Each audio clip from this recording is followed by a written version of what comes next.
Yo, what's going on with y'all? It's your boy ConvoWmarlo. Today I got a special guest with me here today, back on, what is it, like a year later? It's been about a you year, know what I'm yeah. saying? Who are you? How you feeling? My name is Yonah Chuang. Not sure if you guys seen the first episode. If you didn't, I suggest you do. Yes, sir. I'm a music producer, videographer, music engineer. Just anything that has to do with music, I'm kind of just into it right now. Damn, I see you're still going by the government. You still going the whole damn government. Yeah, I'm not worried. I'm not doing anything illegal. I'm not, I'm not stressing. Yeah. So, I don't know. I just always just been going by it, I guess. And it's just one of those things that never really bothered me, but might change if I get bigger. So. Oh, no, I feel that. So, just like last time, you know what I'm saying? How's the week been? How's the week been for you? You know what I'm saying? Man. Anything out of the ordinary? Is it the same old grind in, grind out type of thing? I say it's the same old grinding, but now it's just like on overdrive. Like I'm probably 16-hour days, barely sleeping. Yeah, like, and it makes sense. It's summer, right? And COVID just ended, so everybody wants to be in the studio now, and like they could finally just be out here enjoying themselves without having like the stress or the pressure of having to worry about like lockdowns or anything like that. So it's been a busy like summer, the busiest I've ever had. Yeah. So you're saying 16 hours. What about your 9 to 5? Are you at the 9 to 5? Is this your 9 to 5? This is my 9 to 5. No way. Yeah, this has been my 9 to 5 for like a year now. Yeah. So it was my 9 to 5 back in 2020, but then obviously because of COVID, I had to go back, do like an actual job 9 to 5, just to kind of get some bread in, like some consistent bread in. But they're like, once COVID slowed down and like once this thing got busy again, it's just, I guess, doesn't make, like, I make more money off here than I would off a job. Like, you know what I mean? Like, recording is $50 an hour. I get 3 hours in, that's already 3 bills that day. Yeah. Right, 6 hours, my bad. I already know you. So with that being said, you probably have people here like 8 hours, 12 hours. Yeah. And with that, I'm assuming they probably have to pay up front because some niggas like to loaf. It should be that way. And like, I'm not even gonna lie to you, I should implement like deposits. I probably will, because it's a headache.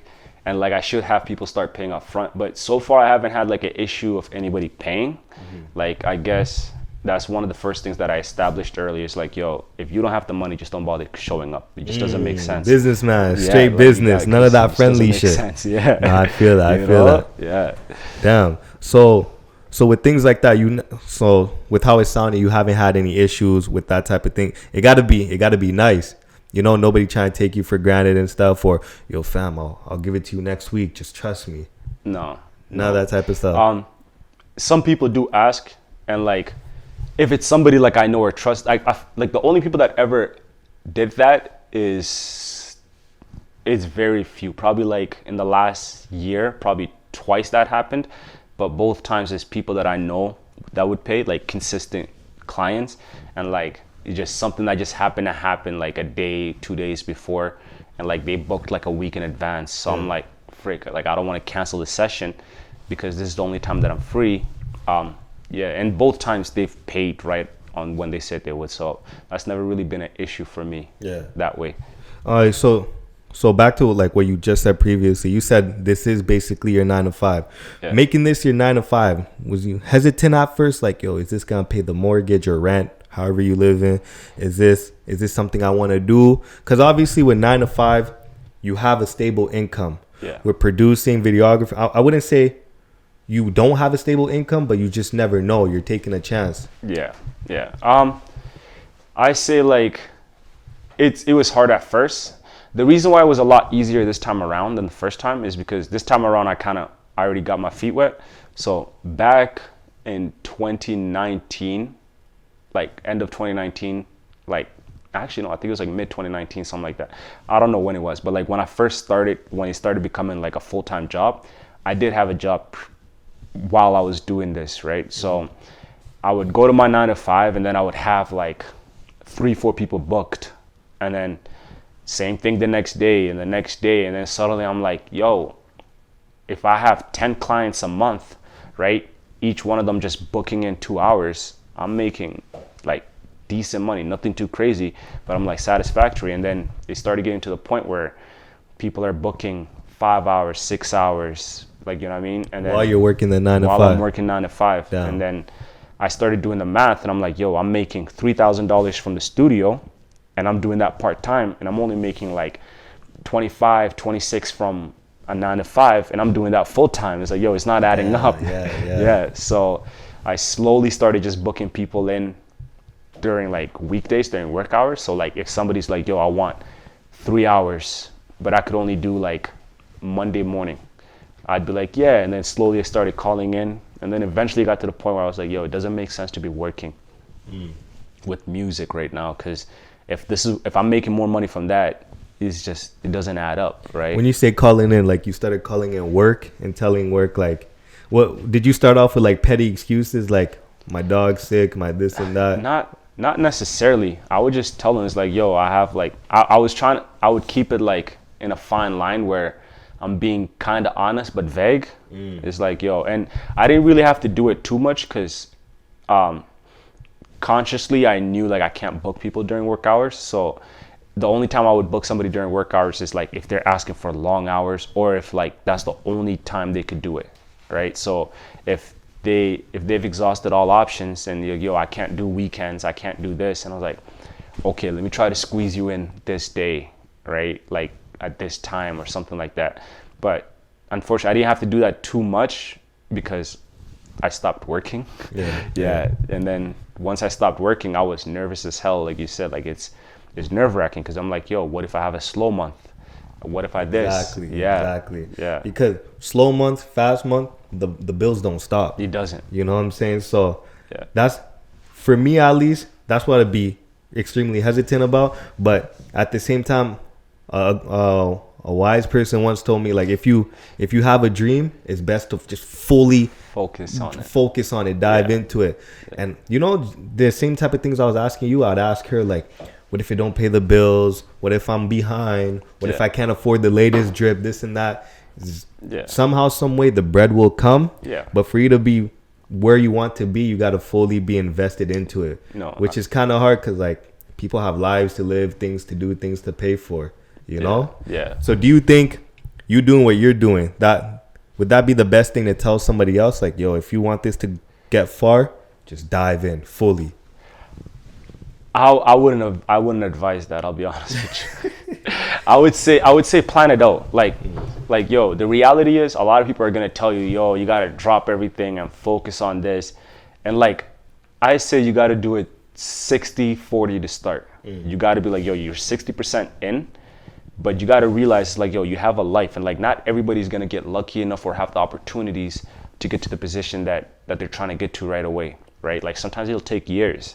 So I say, like, to start off, have a job, even if it's just part-time, like just have something, especially if you want to do a full-time, even if you're making money off of it, have a job that's going to keep you stable, but have your mind focused on your work and like use your job as like a downtime. That's what I used to do. I would, like, when I go to work, I'd be focusing on like, yo, what am I gonna do when I get home? I'll be thinking of beats, I'll be thinking of rhymes, I'll be thinking like ideas, how to encourage. So like, even though I was at work, I'd say like, I'm mentally like 50% there, you know what I mean? So my focus was still my job.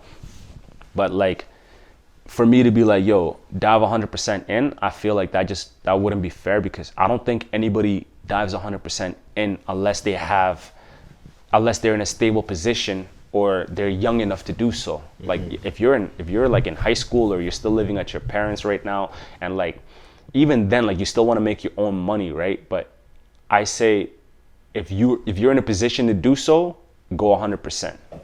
But if you're not, I wouldn't advise it right away. I'd say once you see that opening, that light in the cave, then you run towards it. Then you're like, okay, yo, let me take my shots and what do I gotta lose, right? That's what I was thinking, because with this whole podcasting thing, at first I was low-key thinking like instead of that 60-40, it was 100-0. You know what I'm saying? I was thinking like, okay, I got the MacBook, I got the mics, I'm good. You know? But obviously as time went on, like that me just dropping everything else I'm doing for right now at least wouldn't be the best idea. Yeah. I'd be so far behind, and at some point I'd have to flip this to get back to, which now I'm hustling backwards. Would make no sense. I agree. You know what I'm saying? I agree 100%. So into 2022, what are some of your accomplishments? What are some of the things that have happened so far? And I'm only talking about the year, just the year. What are some of the things that happened up to this point in August that you could say, yeah, I did that, or I'm on the right path at least? Oh man, it's for me, like, obviously I say I'm putting it to my standards, right? So like for some people, some of the goals that I've accomplished right now would be like, oh man, like I can't believe I did that. But I say like probably the biggest thing is just same things as last year. Like we released one of the hottest tracks of the year, like Tundit, right, with DB. Yes, so like that's a big tune. Freaking Honcho's album, like, you know what I mean, we released that, which like it did pretty well. It got 6 buzz, all release.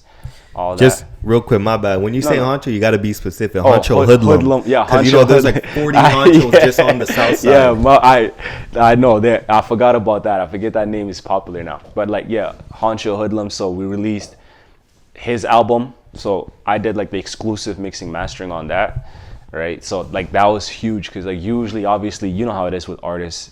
You have one song that's done by this guy. Next song that's done by this guy, but it was pretty nice to kind of be like the exclusive like guy for it, right? So that was proper. And then like I gotten a good amount of contacts. So I got Abracadabra, like I was telling you before. The UK rapper. Yeah, the UK rapper. So I got his contacts and emails. Like it was nice of them to just kind of just give it out. Like, you know what I mean? So still trying to make something happen from that. So of course. So I feel like that's just like a micro, I guess, what's the word? Accomplishment. Micro accomplishment. Yeah. So there hasn't been anything crazy this year that I could be like, yo, I'm super proud of or anything like that. But I feel like I'm still working towards it. The year is not done, right? What's something you feel like you need to work on yourself? Is it like maybe getting, and obviously these are just examples, is it getting beats out to people faster? Is it changing up your sound? Is there anything you feel like, yo, I myself need to work out on this or work on this? I feel like all of the above. Like I'm not complacent, right? Like wherever I'm at now, I want to be better. Like, yo, like I said, I think I said it last time. It's like, yo, my goal is plaques.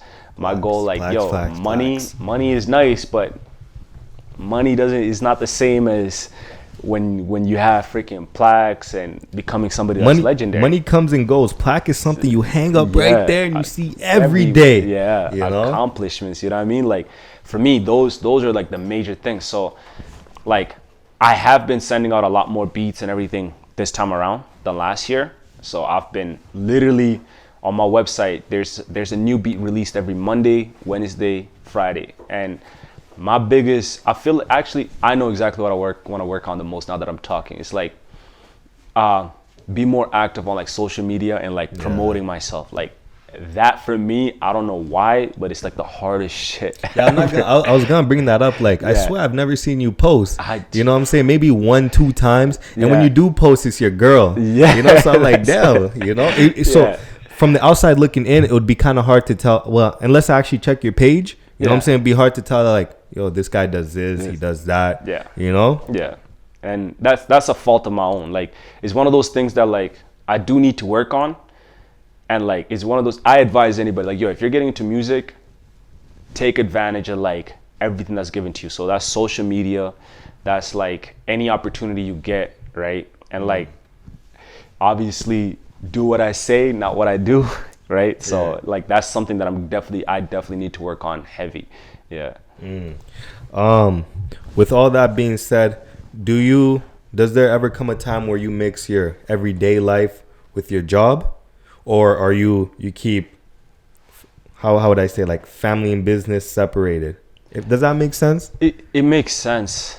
I feel like I'm in this position. It's like it's a weird position where family and business are tied. Yeah. Because like, yo. Because I heard that never goes well. It never does, but it's weird because like, yo, everybody I know, everybody that's close to me is involved with this, right? Like, yo, DV, Mitch, freaking, I can't even think of names, but those are the two major ones I guess that people will recognize.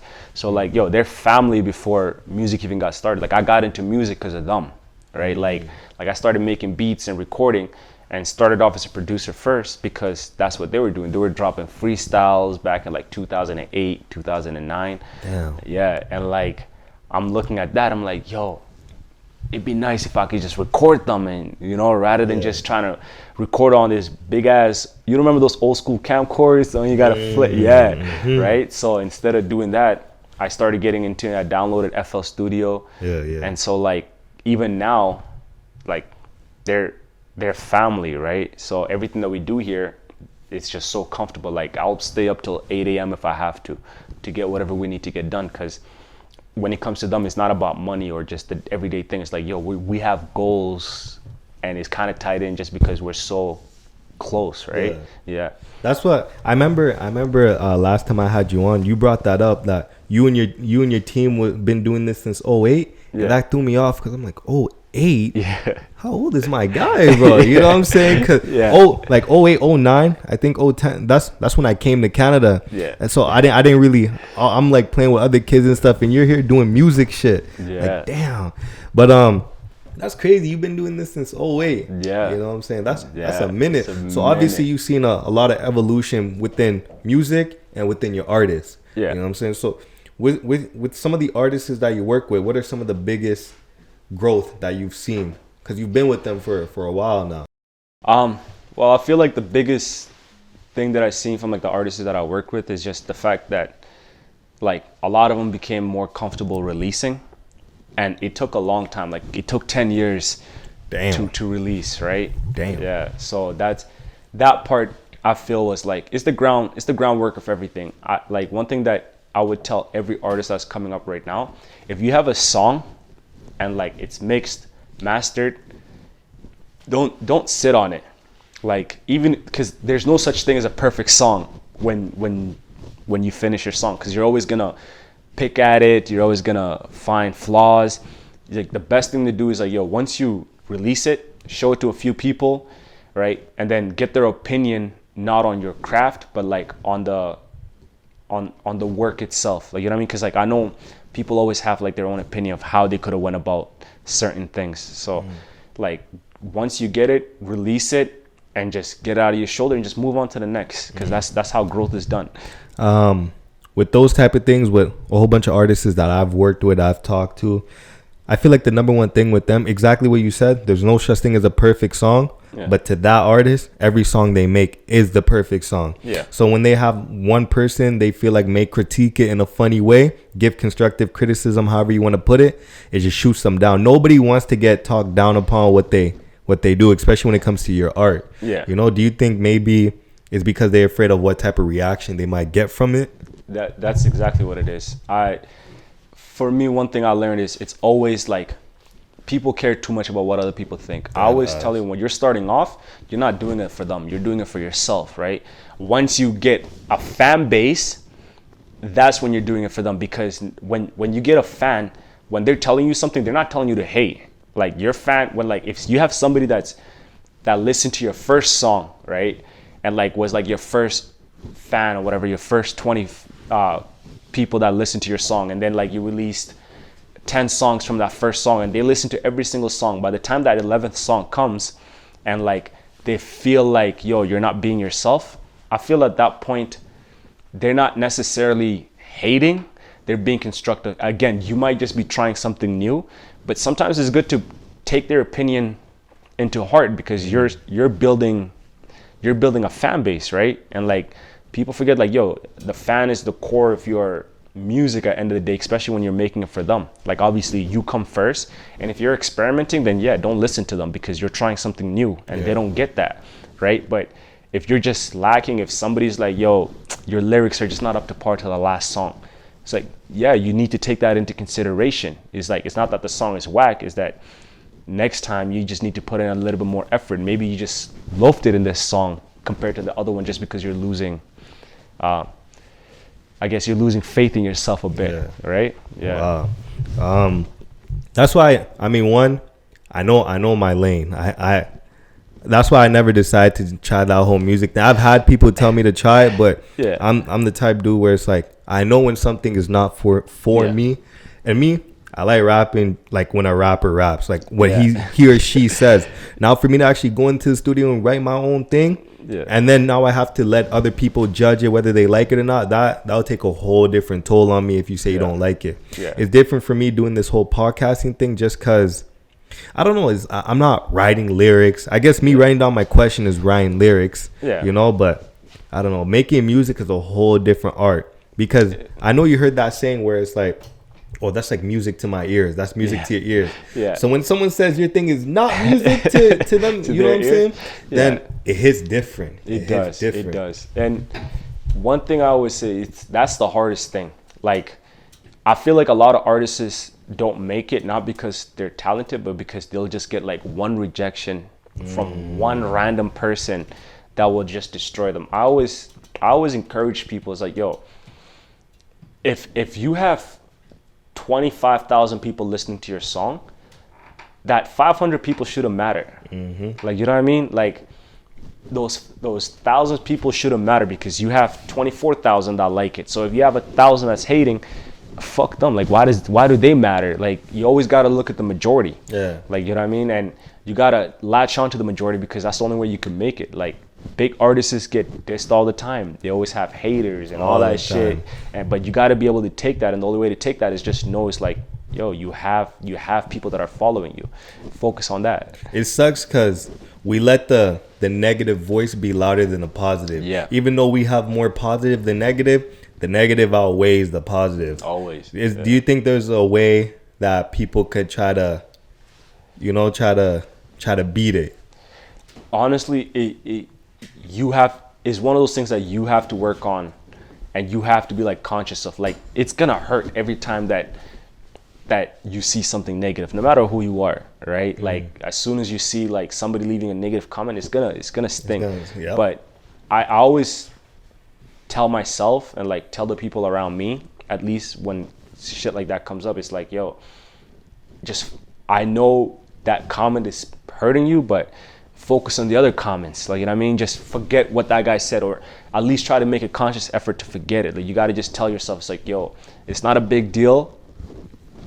My shit is hot. You got to just boost yourself, right? It's like, yo, if I have 25 comments that are saying positive shit, that 26th shouldn't hit me as much. And it's hard to kind of, I know, not just let it go, but you just have to let it go. Like, you have to. Is it the same, like that's from an artist's point of view, you know what I'm saying? Is it the same as a producer? You know what I'm saying? Because obviously you're behind the scene a lot, so your tag might be known, whatever your tag is on the music, your name might be known, but your literal face isn't. So it's, I guess for a lot of people, it's easier to go at the artist because they're the ones we hear, we see, we everything. As a producer, is it the same? It is the same. I feel like as a producer, you have to get used to rejections real fast, or you can't make it, right? Like, yo, like I told you, like, what, DB only has one beat that's made by me. Like, it sucks because, like, obviously, like, we're so close, but it is what it is. Like, you have to learn to accept that. Like, yo, maybe my style is not for him, right? You have to tell yourself it's not personal. It's not an attack. At the end of the day, I'm still the one that he works with the most, right? So that little small detail shouldn't hurt our relationship or make me feel some type of way, right? Same thing with Abra. I sent this man, like I said, like 50, 60 beats in the past 6 months. I'm sending him like 3-4 beats a week, and I'm yet to hear anything. But my growing factor is the fact that, like, man, I'm still getting some kind of reaction. So I'm like, yo, the fact that there's a reaction to it means that, like, yo, I'm still in good terms. Like, if mans wasn't opening my emails, wasn't getting back or anything like that, that's different. Then I'm like, okay, man doesn't F with me, let me just move on to something better. But like I learned, like, as a producer, there's people that are not gonna like your mix, they're not gonna like your beats, they're not gonna want your face in there, right? Like they're not gonna want to give you credit, and sometimes you just suck it up and be like, yo, F it, I'm not gonna work with that person anymore. Let me find somebody that's gonna be willing to give me my cookies, you know what I mean? Like, give me my credit. Is there any red flags in a person that you see that you just know you won't, like okay, boom, example, I come in, you're trying to tell me, yo, I added 808 on this, I added a snare on that, you know what I'm saying? I'm like, you know what I'm saying? Is there any red flags that you see in people early that, like, you just know working with them won't go well? Or you just let them do what they do just so they could be in and out ASAP? Yeah. Oh, yeah. I feel like over 60% of people, artists, are like that. Yeah. It's like, yo, one thing I learned, and I think I said this last time, unknown artists are worse than people that are like, they're the worst, because like they think that they're better than they actually are, and some of them are really nice, I'm not gonna lie, like some of them are better than, I say, well-known artists or whatever, but their attitude is shit. It's like, yo, who would want to work with you? Like, when you're an artist, it's like, yo, you gotta learn to be humble real quick, because at the end of the day, you ain't shit. Like, you're still here just trying to make a name.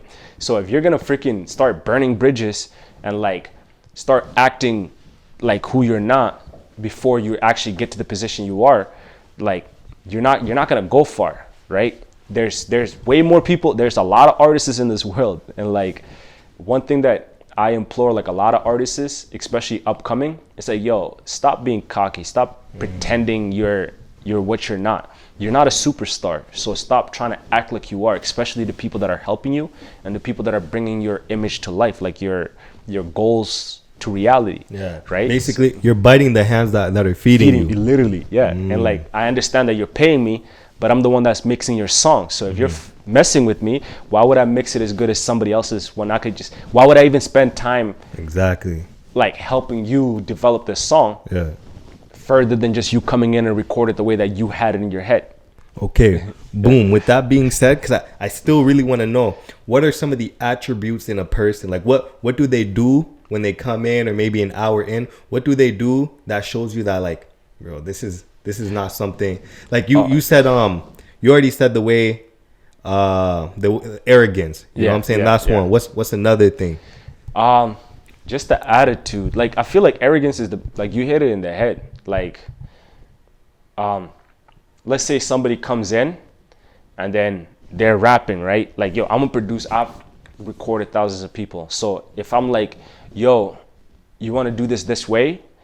And then, nah, bro, just, yo, fuck off, leave me alone type of shit. I'm like, I bet. You know? Yeah, because like, some artists are like that. And I learned it's usually the artists that aren't really known that think they know it all.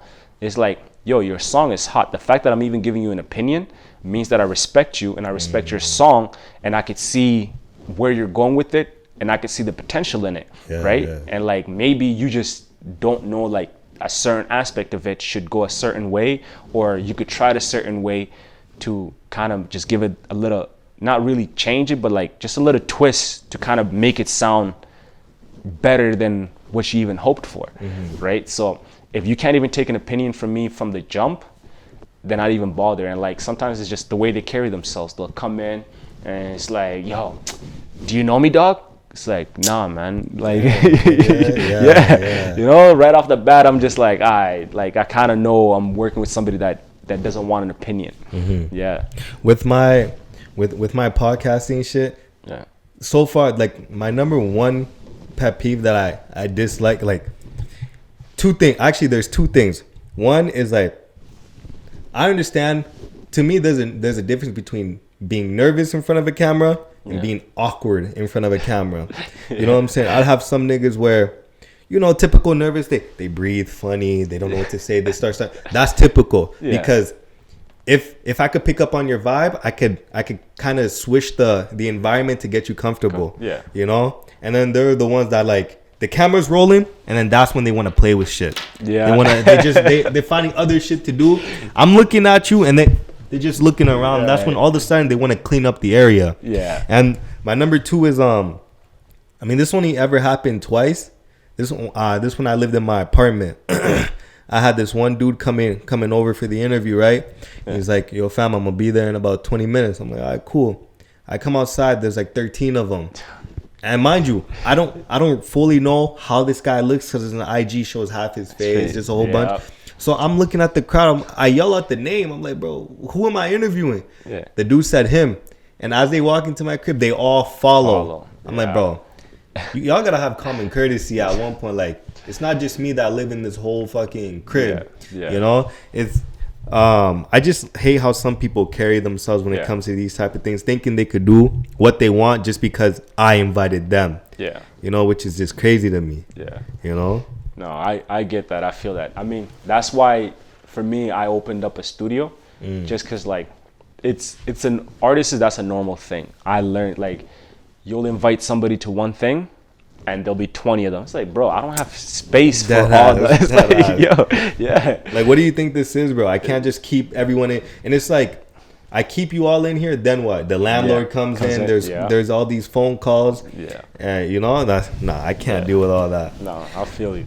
So, as I was doing a little bit of homework, I see you got this thing going on, Jungle Media. Yeah. You know what I'm saying? What's Jungle Media? Jungle Media is just basically like this. It's basically like a media company, entertainment company that I opened last year, and I kind of opened, right? Because like I do a bunch of stuff, right? And like I do music videos, weddings, like photography. Damn, weddings too. Actually, yeah. I've seen your story. Yeah. So I do all that, and like obviously all of it stemmed from just music. Like I never wanted to get into music videos, but I was like, yo, I want to start shooting videos I started editing my own videos, and I would just have friends shoot it for me. And then I wanted to start shooting videos for like the people around me. So I started learning slowly, and then I never thought it was something that would take off, right? Like I started 2014, and like by 2018, I was like, oh shit, this shit is easy now. Crazy. Yeah. So, and then randomly somebody hit me up. They were like, yo, do you mind if you shoot our wedding? I was like, I don't know. They were like, yo, we'll pay you $1,500. I was bet. Hell yeah. Money talks, bro. Yeah. So now I'm like, I'm doing so much things, and like obviously I don't want them all to be clustered, but I'm like, yo, I have like the DC hitmaker, which is like my beats, like the production portion. I have DTE, which is like the recording studio, right? And I was like, yo, you know what? Let me just jumble them all into like one media, and hopefully I could get into a position where I could start hiring like not even assistant, just like a marketing specialist, somebody that could just get us more clients. And then if I could even get somebody else in that could start, like who's willing to learn, that'll be nice. And like that's eventually what I want to get into, something that's bigger, right? And I'm like, yo, why not actually put like a name to it?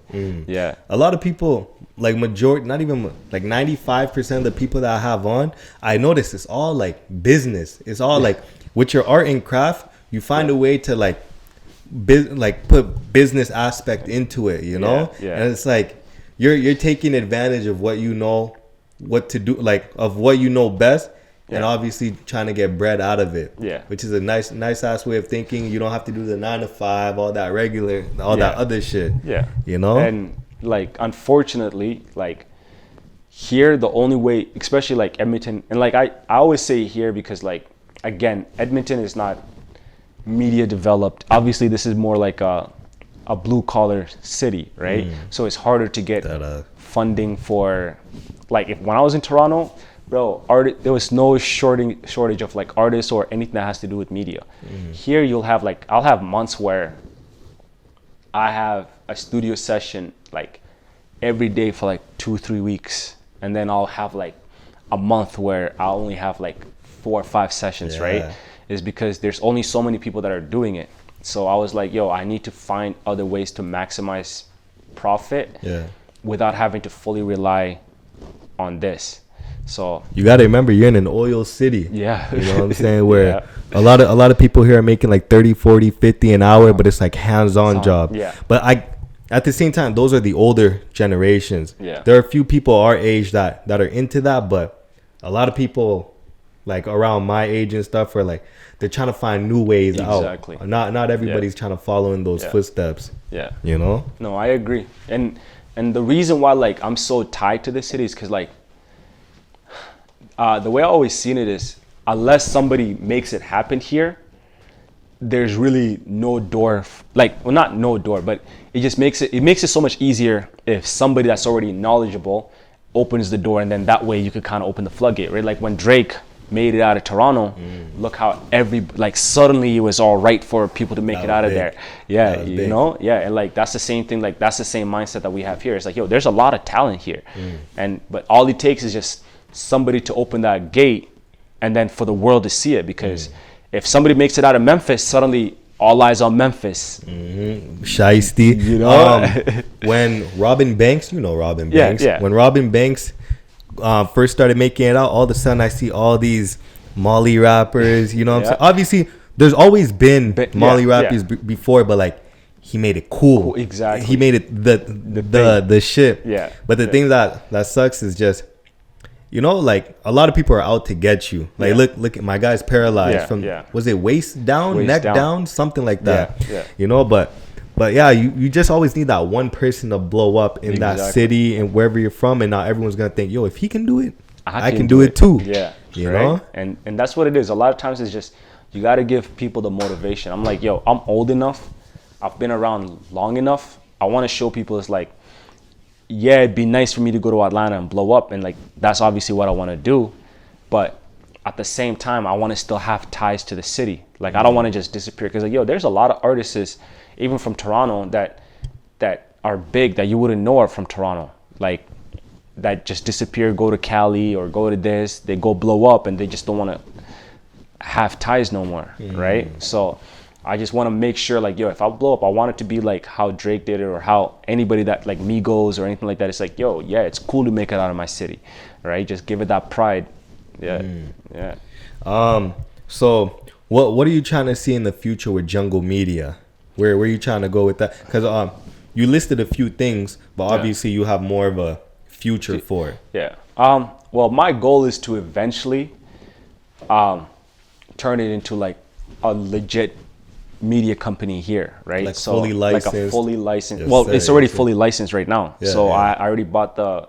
I have LLC for it and everything. You gotta tell me what that is. I don't know. It's just a corporate branding. So like I just pay like the licensing fee to actually legally own the business. Wow. Yeah. Okay. So, and like basically what I'm trying to do is eventually have it where it's a media company where I could hire people and give people opportunities. So like right now, let's say I start making beats for Drake, right? That's under Jungle Media. So now I could hire other beat producers under Jungle Media, right? And then just because now the name is tied to Drake, now these other artists are gonna have other producers are gonna have opportunities. It's like, oh, yo, I work for Jungle. It's just like QC. As soon as people hear like, oh, Cardi B just signed with Quality Control, it's like, oh, like, you know what I mean? It just gives that, the name gives it that power. And like I felt like I just wanted to give opportunities for that. Like even recording, let's say I start recording bigger name artists, now I could be like, oh, yo, you get to work for Jungle Media. We have all these artists that work with us, and suddenly these artists are coming in because the name that's tied. So they don't care who's the producer. It's just like, yo, I'm going in to go record with these guys. Yeah. So do you have top, if I was to ask you, what are your top 2 favorite artists to work with? Who'd you be able to give me? Could be E-Town, could be London, could be Toronto, could be Mars, just anywhere, anybody. Top 2 artists to work with? Obviously, this is not knocking nobody else, but these are just like numbers will be there, the productivity will be there, just everything's on point. Yeah. Oh man. I'm not even gonna lie. There's a lot that I like to work with. It's ironic, but I'm not even gonna say anybody that I'm close to. This person, I only recorded with 3 times because they're a new client. But this dude from Africa. So Africa. Yeah. Jeez. Came in, blank slate. He came in straight from Africa. No. I guess he was born. Here. I was about to say. So he came in, and like, he had a blank slate. I'm like, oh man, like, yo, what the hell is this guy doing? But he was like, yo, I wrote a song. I have like, he was like, yo, I have like just the drums. Like, so he just played the drums, right? And it's just like a simple, I guess, tom pattern. And then he recorded a rough. So this is all within 2 hours. Recorded the rough vocals and then that guitar in there. So he was like, okay, started playing the guitar, just got like a quick loop for it. And then just did a quick hi-hat, boom, banger. I was like, yo, like, it's not often with rappers, they don't want to, you can't make a beat from scratch for them because they just don't have the attention span. But the fact that the man had like the whole idea, concept in his head, for me was super fun to work with. I was like, yo, let's do this with the drums real quick. Try something new or shit like that. It's just, we had literally in this small studio, we had everything that he needed. And for me, that like, it was super fun to work with him. And then the other person,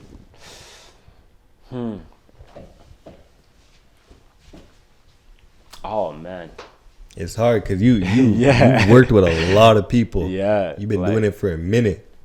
That's the thing. Like, I'm trying to figure out like who is the best, because I'm like, yo, there's some that are fun, but then like there's fun moments and there's shitty moments, so it kind of cancels out. Like, yeah. I mean, it don't have to be all the way fun moment, but just you'd redo it again if you could. Yeah. You know what I'm saying? It makes sense. I guess DB when we did Gotham.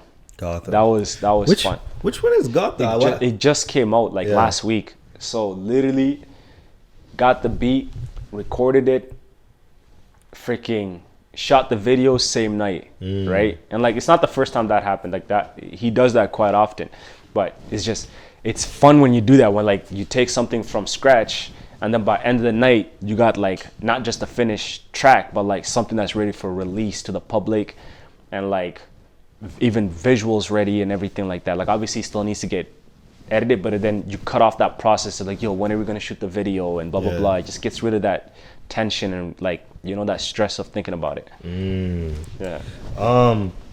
With everything that you got going on right now, where would you like to see, and obviously this is a real far but what would have to happen in order for you to say like, yeah, I've done it, I've finally done it, I've made it, I'm where I want to be? You've said the plaque before, you know, taking out the plaque, what else is there? Honestly, yo, I'm not even gonna lie to you. I know it's probably gonna sound crazy, but like, yo, I want to be up there with like the Kanyes, the Jay-Z's, like Dre's. Like, that's obviously my goal, right? Like, it's not just about the plaque.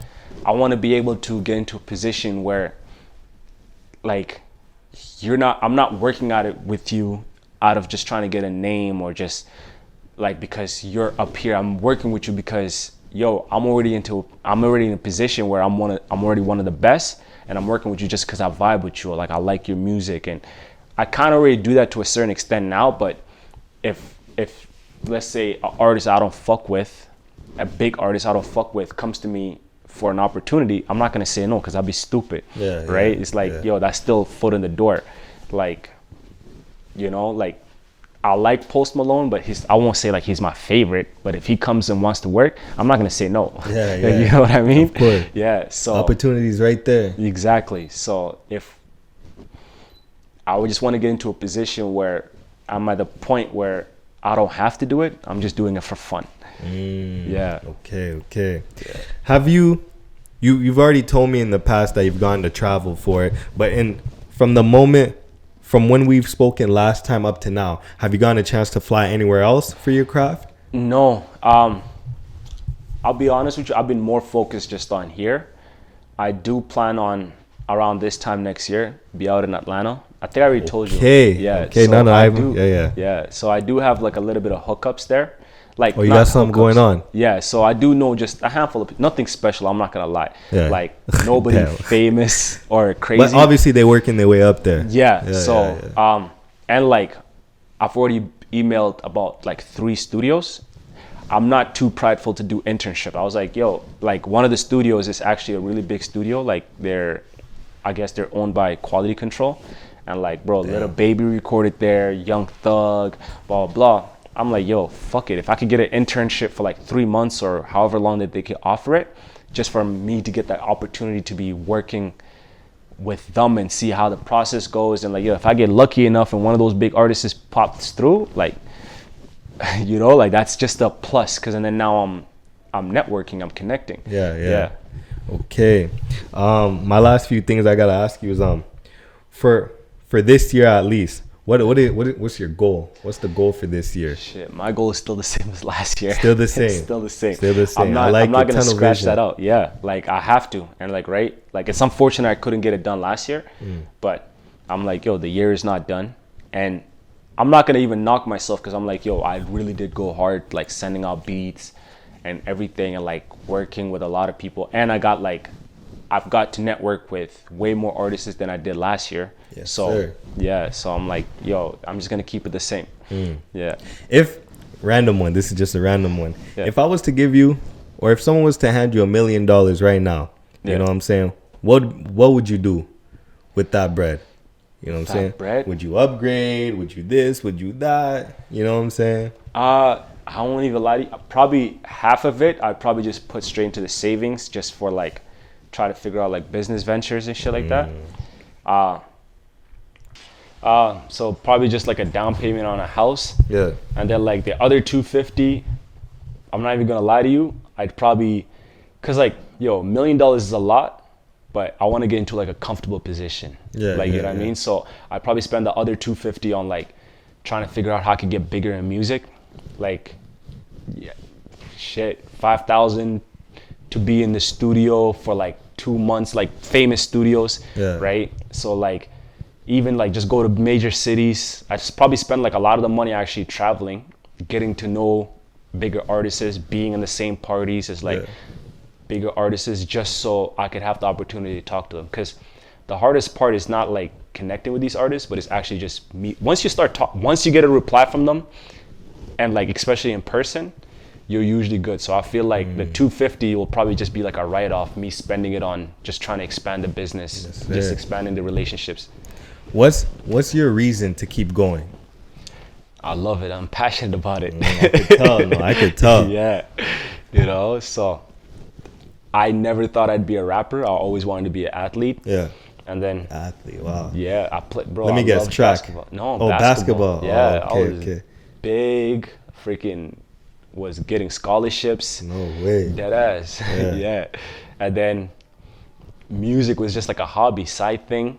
And it only started, honestly, only because, like I said, people around me were doing music. So I was like, yo, let me just try this out. And then when sports didn't work out, I just started saying, you know what, let me find something else to do. Got more into music, and it just became like a source of release. And then obviously money wasn't something I was thinking about.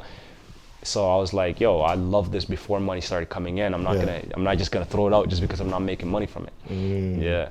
Is there, so that's all I got to ask you, you know what I'm saying? Just like last time, is there anything you want to ask me before I wrap this all up? It's all good if there's nothing. No, I need to ask you a question. I'm trying to think of something to ask. So trust me, it's all good if there's nothing. No, I'll just leave it for now. I don't even have anything, honestly. I was trying to think of something, you know, to ask. But no, I mean, I'm the one interviewing you. No, I get it. No, I know. But again, you know what I'm saying? Even though this is only my second time, I love having you on because it's just, thank you. Like, I'm not even trying to gas you out. Like, I actually mean this shit. It's just because when I ask you what's 2 + 2, you give me a reason why it's 4, how it's 4, how to get to 4, where did it become 4. I get more than what I asked for, which is something that I love hearing. And obviously checking out your whole setup and the way you do things and how quick you are with your fingers and shit with this shit. I could tell you could do this shit with your eyes closed. Yeah. Which is like, for you to be able to do that, you're definitely going far with this. I appreciate what I'm saying. That means a lot. Yes, sir. Yeah. Yes, sir. Well, that's all there is. You know what I'm saying? I wish you the best. I can't wait to have you back on again, maybe another year from now, and I hear more of what's going on. I'm always excited to hear more. Yeah. And hopefully by then I finally have DB on. You know what I'm saying? My guy's dodging me. I'll talk to him. I'll try to figure out a way to get him in. You know, I really appreciate this. And like, again, things like this is needed in the city. And like I said, hopefully by this time next year, I know I was hoping for a plaque by now, but it's coming soon. By this time next year, yeah. I feel it. You know? Okay. I'll push a little harder. Yes, sir. Yes, sir. Okay, it's your boy ConvoWmarlo. Yeah. It's Yonah Chuang. And I'm out. All right.